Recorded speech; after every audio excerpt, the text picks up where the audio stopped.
నమస్తే. సరస్వతి ఇన్ఫర్మేషన్ ఛానల్కు స్వాగతం, సుస్వాగతం. అడిగితే విశ్వామిత్రుడు అన్నాడు, గౌతమస్య నరశ్రేష్ఠ పూర్వమాసీన్ మహాత్మనః ఆశ్రమో దివ్య సంకాశ సురైరపి సుపూజిత. ఒకానొకప్పుడు ఈ ఆశ్రమాన్ని గౌతమ మహర్షి ఉండేవారు. అక్కడికి దేవతలు కూడా వచ్చి గౌతముడిని పూజించి వెళ్ళేవారు, అంతటి మహాత్ముడు. అటువంటి గౌతమ మహర్షి ఈ ఆశ్రమంలో ఉన్న కాలంలో ఆయనతో పాటు ఆయన భార్య అయిన అహల్య కూడా ఈ ఆశ్రమంలోనే ఉంది. ఈ ఆశ్రమంలో ఉన్న కాలంలో మీరు తొందరపడి నిర్ణయాలకు రాకండి, నేను విశ్లేషిస్తాను ఆ విషయాన్ని. తొందరపడి నిర్ణయాలకు వచ్చేసే మహాత్ముల పట్ల భిన్నాభిప్రాయంతో ఆలోచన చేయకండి. సంగమంతహమిచ్చామి త్వయా సహసుమధ్యమే మునివేషం సహస్రాక్షం విజ్ఞాయ రఘునందన మతించకార దుర్మేధ దేవరాజ కుతూహలాముక్త. ఒకానొకనాడు దేవేంద్రుడు గౌతముడి వేషంలో అహల్య ఆశ్రమానికి వచ్చాడు. గౌతముడు స్నానం చేయడానికి వెళ్ళాడు. ఇంద్రుడు గౌతముడి వేషంలో వచ్చి, నాకు కామాతురత కలిగింది, నీతో సంగమాన్ని కోరుతున్నాను అన్నాడు. ఆవిడ మహాపతివ్రత, ఆవిడికి తెలుసు వచ్చినవాడు ఇంద్రుడు, గౌతముడు కాడు అని తెలుసుకుంది. తెలుసుకుని కూడా విజ్ఞాయ రఘునందన తెలుసుకుని మతించకార దుర్మేధ దేవరాజ కుతూహలాత్, ఆవిడికి ఇంద్రుడి మీద మనసు ఉంది. అందుకని ఇంద్రుడితో సంభోగాన్ని ఆవిడ అంగీకరించి ఇద్దరూ సంతోషంగా కాలాన్ని గడిపేశారు. కృతార్థాస్మి సురశ్రేష్ఠ గచ్చ శీఘ్రమిత ప్రభో ఆత్మానమాం చ దేవేశ సర్వథా రక్షమానద. ఎంత స్పష్టంగానో ఆవిడ చెప్పింది.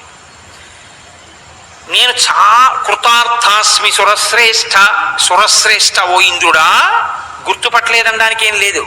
ఇంద్రుడా, నేను కృతార్థురాలనయ్యాను, నీ వలన ఇవాళ నేను సంగమ సుఖాన్ని అనుభవించాను. నువ్వు తొందరగా వెళ్ళిపో, ఇక్కడ గచ్చ శీఘ్రమిత ప్రభో, తొందరగా వెళ్ళిపో. ఎందుకో తెలుసా? ఆత్మానం మంచ దేవేశ సర్వథా రక్షమానద.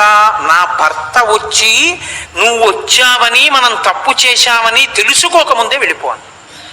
ఇంద్రుడు అన్నాడు, అటువంటి తప్పు పని చేసిన వాడు ఎలా ఉచ్చరిస్తాడో, ఎలా సంబోధిస్తాడో అలా సంబోధించాడు. దాన్ని వివరించడం నాకు ఇష్టం లేదు. శుశ్రోని పరితిష్టోస్మి గమిష్యామి యథాగతం. నేను ఎలా వచ్చానో అలా నేను కూడా సంతోషాన్ని పొందాను, వెళ్ళిపోతున్నాను అని పర్ణశాలలోంచి బయటికి వెడుతున్నాడు. అగ్ని శిఖ ఎలా ఉంటుందో అలా తడిసినటువంటి బట్టతోటి గౌతమ మహర్షి వచ్చారు. ఆయన ఒక్కసారి ఇంద్రుడి వంక అహల్య వంక చూశారు, గుర్తుపట్టారు జరిగిన తప్పుని. ఆయన వెంటనే అన్నారు, నీకు పురుషత్వం ఉంది కాబట్టి నువ్వు ఇటువంటి తప్పు పని చేయగలిగావు. నీకు ఈ పురుషత్వం ఉంది కాబట్టి ఇవాళ ఈ తప్పు చేశావు, రేపు ఎన్నిసార్లైనా చేస్తావు ఇటువంటి తప్పులు. కాబట్టి నువ్వు పురుషుడువు కాకుండా చేసేసి పురుషుడువుగా కనపడితే లోకంలో నవ్వులు పాలవుతావు. నీకు అదే శాపం. పేతతుర్వృషణౌ భూమౌ సహస్రాక్షస్య తక్షణాత్. నీ వృషణములు రాలి నేల పడిపోవుగాక అన్నాడు. ఇంద్రుడు తన పుంస్వాన్ని పోగొట్టుకున్నాడు. అహల్య వంక చూశారు.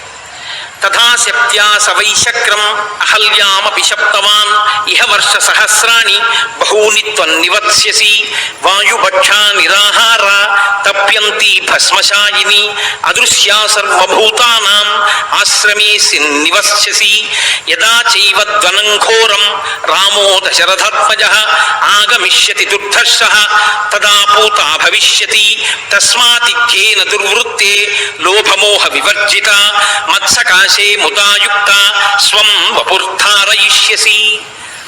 అహల్య వంక చూసి చాలా మంది ఏమంటారంటే ఆవిడ్ని రాయి అయిపోమ్మన్నారు అంటారు. అలా అనలేదు గౌతమ మహర్షి.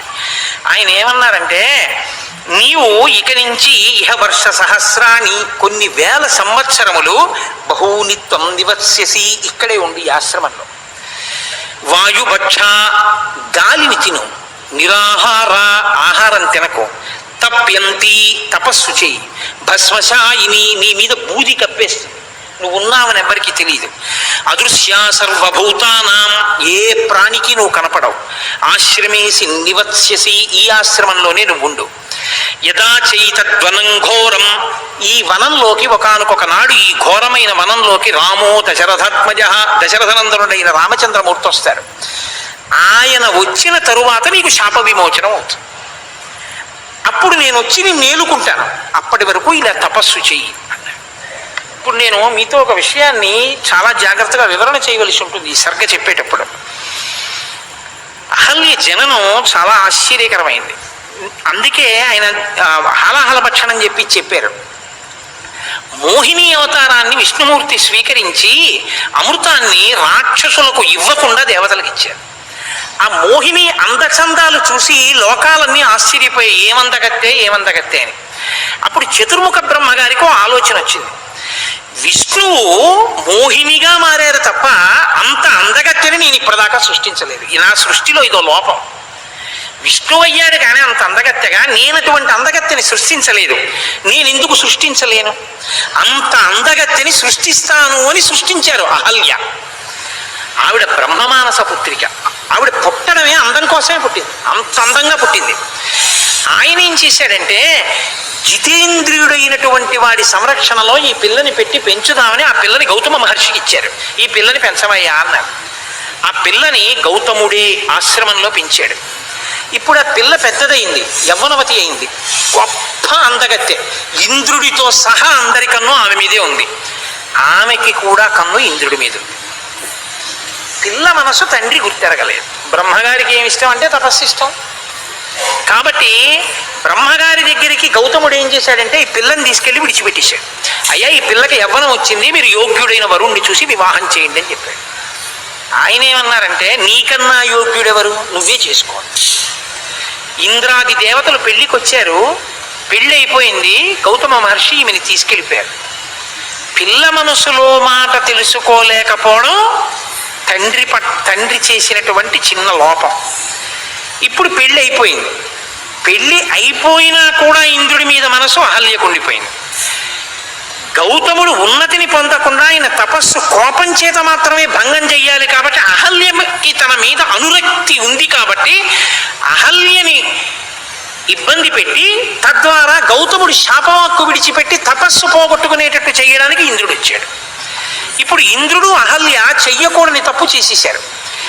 ఒక భార్యని విడిచిపెట్టేయడానికి పురుషుడికి ఇంతకన్నా బలమైనటువంటి ఆధారం అక్కర్లేదు. మీరు బాగా గమనించండి. వదిలిపెట్టేశాడా గౌతముడు? నేను నిన్ను వదిలిపెట్టేస్తున్నానన్న మాట అన్నాడా? కోపం ఏమైనా పడ్డాడా? లేదు. ఏమన్నాడో తెలుసా అండి? ఇహ వర్ష సహస్రాన్ని బహూనిత్వం నివశ్యసి, ఇక్కడే ఉండు, వాయుభక్ష గాలి తిను, నిరాహార అన్నం తినద్దన్నాడు. ఎందుకని? నీవు తిన్న అన్నం నీ మనసు వేరొకరి మీద లగ్నమయ్యుండగా తిన్న అన్నంలో 6వ వంతు నీ మనసుగా మారుతూ నీ మనసులో రజోగుణ తమోగుణ ప్రభావాన్ని పెంచి పెద్ద చేసింది. అన్నం తినేటప్పుడు ఏవి పడితే అవి చూస్తూ అన్నం తినకూడదు.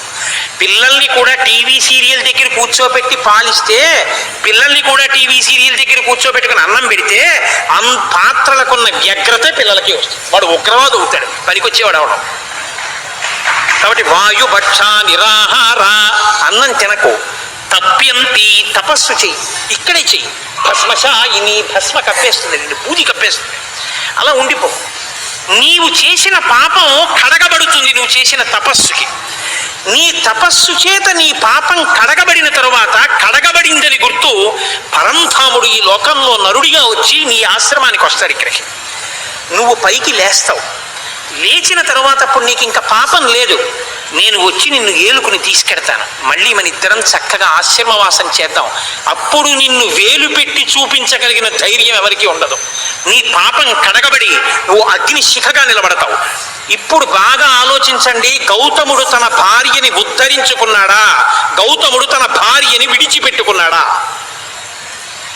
సనాతన ధర్మమునందు విడాకులన్న మాట లేదు. ఇది మీరు గుర్తించాలి. ఎంత పెంకిదమనివ్వండి, ఇంకోటమనివ్వండి, భార్య మీద నేరం చెప్పే అధికారం పురుషుడికి లేదు. భరించవలసిందే. ఆ 3 ముళ్ళంటే జీవితాంత సంబంధం అంతే. ఆమెని అలా భరించి ఆ జన్మ అలా ఉండవలసింది అంతే. ఇంకా తప్ప విడాకులు ఇచ్చేయడం కానీ భార్యని విడిచిపెట్టేయడం కానీ ఈ జాతికి తెలియదు. ఇంతకన్నా అపరాధం లోకంలో ఇంకోటి ఉండదు. సంస్కరించుకుని భార్యగా ఏలుకున్నాడు తప్ప నిన్ను నా భార్యాస్థానంలోంచి తీసేస్తున్నానన్న మాట గౌతముడు అనలేదు. ఆ జాతికి వారసులమైనటువంటి మన దగ్గర పశ్చిమ దేశాల సంస్కృతితో ఇవాళ కలవడం రేపు విడిపోవడం విడాకులన్న మాట ఈ జాతికి చెందినది కాదు. అందుకే వేయి పడగల నవలలో విశ్వనాథ సత్యనారాయణ గారు తల కొట్టుకున్నారు. ఈ సమస్త భూమండలంలో ఉన్న సమస్త దేశాల వాళ్ళు ఈ జాతి వంక చూసి దేనికి నమస్కారం చేస్తారో తెలుసా? ఒకసారి 3 ముళ్ళు వేస్తే ఇక్కడ ఒక ఆడది ఒక మొగాడు జీవిత పర్యంతం అంతే వాళ్ళిద్దరి మధ్య అనుబంధం. ఒక పురుషుడు వేరొక స్త్రీ వైపుకి వెళ్ళడు, ఒక స్త్రీ ఇంకొక పురుషుడిని వాంఛించరు. వాళ్ళంతే. వాళ్ళ వివాహ సంబంధం అంటే వైవాహిక సంబంధం అంటే అంత గొప్పగా ఉంటుందని ఆ పవిత్రతకి 2 చేతులు ఎత్తి నమస్కరించాయి. నా కూతురి వివాహం చేస్తుంటే ఆ మంత్రభాగాన్ని చూసి అర్థం చేసుకుని పొంగిపోవడానికి ఫ్రెంచ్ దేశస్తులు 2 దంపతులు ప్రత్యేకంగా అనుమతి తీసుకుని వచ్చి వీడియో తీసుకున్నారు. మంత్రభాగం అంతా హరిప్రసాద్ గారు ఉన్నారు. వాళ్ళు బొట్టు పెట్టుకుని నన్ను వచ్చి ప్రార్థించారు. మేము మురిసిపోతున్నాం ఈ సంస్కృతి చూసి, మేము అక్షతలు వేసి ఆశీర్వదించమా మీ అమ్మాయిని అల్లుడిని అని అడిగారు. అది ఈ జాతి సంస్కారం అంటే. దానికి మనం వారసులు. మీరు ఉద్ధరించుకున్న గౌతముడి గొప్పతనం చూడండి, పాపం కడుక్కున్న అహల్య గొప్పతనం చూడండి. అంతేకాని అహల్య తప్పు చేసిందని తీర్పులు చెప్పకండి. ఇప్పుడు అహల్య అగ్ని శిఖ లేచినట్టు లేచింది. చూశాడు మహానుభావుడు. ఆ దేవత అసలు ఆవిడ్ని 33 కోట్ల మంది దేవతలు కూడా చూడలేరు, అంత తేజోమూర్తిగా ఉంది. ఇప్పుడు రామచంద్రమూర్తి ఆవిడికి నమస్కరించారు. ఈలోగా ఇంద్రుడు అగ్నిదేవుణ్ణి ప్రార్థన చేశాడు.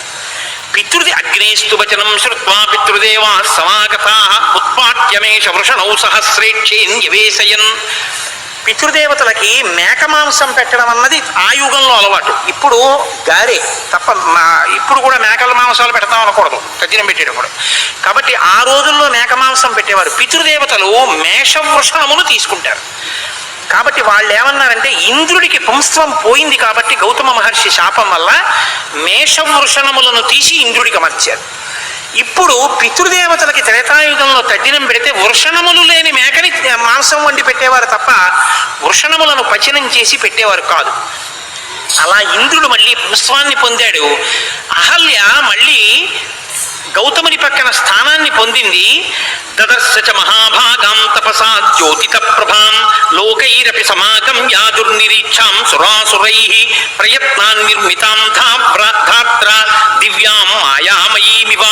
ప్రయత్నపూర్వకంగా చతుర్ముఖ బ్రహ్మగారు నిర్మించినటువంటి మాయామానుష స్వరూపంలా దేవతలు కూడా చూడ్డానికి వీలు లేనంత కాంతితో ఆమె తమ తపస్సులోంచి లేచి నిలబడిందిట. ఆవిడ తపస్సులోంచి బయటికి వచ్చినటువంటి స్థితి ఆయన కాలు తగిలి రాయి మళ్ళీ నాతయింది ఆడదైంది అని చెప్తుంటారు. తెలుగునాట దీన్ని యథాతథంగా వాల్మీకి హృదయాన్ని పట్టుకుని అహల్య శాప విమోచనమైనటువంటి విశేషాన్ని రామాయణ కల్పవృక్షంలో విశ్వనాథ సత్యనారాయణ గారు తెలుగు కవి మహానుభావుడు ఆయన అనుభవించిన తీరు అసలు అనన్య సామాన్యం. అచేతనంగా, ఎందుకంటే ఆవిడికి స్పర్శ లేదు, అలా పడిపోయింది. వాయుభక్షా నిరాహారాతప్యంతి భస్మశాయిని. ఆవిడ బాహ్య స్మృతి ఎలా పొందిందో చెప్పారు విశ్వనాథ సత్యనారాయణ గారు. ప్రభుమేనిపై గాలిపై వచ్చినంతనే పాషాణమొకటికి స్పర్శ వచ్చి ప్రభుకాలి సవ్వడి ప్రాంతమైనంతనే శిలకొక్క దానికి చెవులు కలిగి ప్రభుమేని నెత్తావి పరిమళించిన తోన యశ్వంబు ఘ్రాణేంద్రియంబు నొంది ప్రభునీలరత్న తోరణ మంజులంగంబుగన వచ్చి రాతికి కనులు కలిగి ఆ ప్రభుండు వచ్చి ఆతిథ్యమును స్వీకరించినంత ఉపల హృదయ వీధి ఉపనిషద్ వితానములకి శ్రీరామ భద్రాభిరామమూర్తి ఎగుచుతోచే. రామచంద్రమూర్తి ఆశ్రమంలోకి నడిచొస్తుంటే ఆయన మీద గాలి అహల్యకి తగిలేటప్పటికీ ఆవిడికి చర్మం పనిచేయడం మొదలెట్టిందిట. రామచంద్రమూర్తి పాదములకు పెట్టుకున్న మంజీరముల ధ్వని ఆవిడ చెవిలో పడితే ఆవిడ చెవులు పనిచేయడం మొదలెట్టాయిట. ప్రభుమేని నెత్తావి పరిమళించిన తోన ఆయన శరీరం మీద ఉండేటటువంటి సువాసన తగలగానే ఆవిడ ముక్కు పనిచేయడం మొదలుపెట్టింది. అప్పటి వరకు ఇంద్రియాలన్నీ లోపలికి వెళ్ళిపోయింది. ఆ ప్రభునీల రత్నతోరణ మంజులంగంబు కనవచ్చి రాతికి కనులు కలిగి ఆ నీలతోజిత మధ్యస్థ విద్యుల్లేకే భువాస్వర అన్నట్టుగా నీలమేఘ శ్యాముడు కదా ఆయన. ఆ కాంతితో కూడిన రామచంద్రమూర్తి యొక్క శరీర కాంతి ద్యోతకం కాగానే ఆవిడ కన్నులు పనిచేయడం మొదలెట్టేట. ఆ ప్రభుండు వచ్చి ఆతిథ్యమును స్వీకరించినంత. ఆయన ఆతిథ్యం స్వీకరిస్తున్నప్పుడు అహల్య పెడుతుంటే సీతా కళ్యాణ ఘట్టం ఆవిడికి ముందే తెలిసి సీతారాముడుగా శ్రీరామచంద్ర ప్రభువుగా ఆవిడికి దర్శనమిచ్చేట. ఈ విషయాన్ని చెప్తూ ఇప్పుడు రామచంద్రమూర్తి వస్తే అహల్యకి శాప విమోచనం అయింది. ఎందుకంటే విశ్వామిత్ర మహర్షి చెప్పారు, నీ వల్లే శాప విమోచనం అవుతుంది, లోపలికి రా అని. శాప విమోచనం అయింది. అహల్య రాముడికి నమస్కారం చేయాలా, రాముడు అహల్యకి నమస్కారం చేయాలా? రాఘవౌతు తతస్తస్యాః పాదౌ జగృహుతస్తథా స్మరంతి గౌతమవచః ప్రతిజగ్రాహ సాచతౌ. అంతటి మహాపతివ్రత నా తల్లితో సమానమైంది, గౌతమ మహర్షి భార్య, నేను బ్రహ్మచారిని, పిల్లవాణ్ణి, ఆ తల్లికి నేను నమస్కరించాలని రామచంద్రమూర్తి నేల మీద పడి అహల్యకి నమస్కారం చేశారట. ఇది వినయం అంటే. అప్పుడు అహల్య రాముణ్ణి కూర్చోబెట్టి లక్ష్మణుడిని కూర్చోబెట్టి ఆతిథ్యం ఇచ్చిందిట. ఈవిడికి శాప విమోచనం అయిందని తను తెలుసుకోగానే హిమాలయాల నుంచి యోగ మార్గంలో వచ్చి గౌతమ మహర్షి అహల్యని స్వీకరించి తనతో పాటుగా మళ్ళీ ఆశ్రమానికి తీసుకెళ్లారు. ఇద్దరు సంతోషంగా ఉన్నారు. ఇది అత్యద్భుతమైన ఘట్టం. రాముడి మనసు మీద ఇది ఎంత ప్రభావం చూపించిందో తెలుసా అండి? వైవాహిక జీవితం అంటే ఇది. భార్యని ఉద్ధరించుకోవడం అంటే భర్త అలా ఉండాలి తప్ప అయిందానికి కాందానికి భార్యని అనుమానించేవాడు పురుషుడు ఎలా అవుతాడు? భార్య నిజంగా దోషభూయిష్ట అయినా ఉద్ధరించుకున్నవాడు భర్త. ఇది ఈ నమ్మకం ఆయన్ని ఏకపత్ని వ్రతుణ్ణి చేసింది. విశ్వామిత్రుడు చెక్కాడు రామచంద్రమూర్తిని. మనం ఆ జాతికి వారసులం. అటువంటి చోట విడాకుల కోర్టులు కేసులు చాలా దౌర్భాగ్యమైనటువంటి విషయం. అసలు ఈ జాతికి అది తెలియనే తెలియదు. కాబట్టి ఆ రామచంద్రమూర్తి అనుగ్రహం చేత అట్లాంటి ఇబ్బందులు లేకుండా మనందరం పరమ సంతోషంగా జీవితాలు గడిపేటటువంటి స్థితి, అభ్యుదయము మనకి కలుగుగాక. మన బిడ్డలు పవిత్రమైన జీవితాన్ని గడిపేటటువంటి అనుగ్రహం ఆ సీతారాములు కృప చేయుగాక అని రామచంద్రమూర్తి పాదములు పట్టి ప్రార్థన చేస్తూ ఈరోజు ఉపన్యాసం ఇక్కడతో పూర్తి చేస్తున్నాను. స్వస్తి.